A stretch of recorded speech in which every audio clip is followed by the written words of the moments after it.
Mobil milik pembeli durian terjun ke sungai irigasi Komering, lupa pasang rem tangan.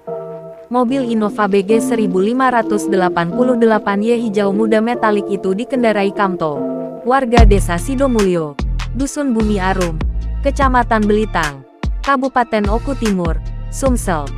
Mobil itu masuk saluran irigasi Komering BK 9, Desa Sukosari, Kecamatan Belitang, Kabupaten Oku Timur sekitar pukul 13.30 waktu Indonesia Barat, Jumat tanggal 2 September tahun 2022.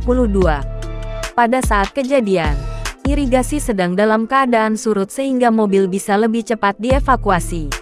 Tidak ada korban jiwa ataupun luka-luka. Korban hanya mengalami kerugian material kerusakan di beberapa bagian bodi mobil. Kapolsek Belitang AKP Zahirin membenarkan adanya kejadian tersebut.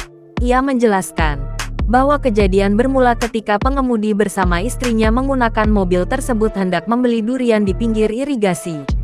Pengemudi dan istrinya turun dari mobil dan lupa menguncikan rem tangan. Mobil kemudian melaju sehingga terperosok ke irigasi.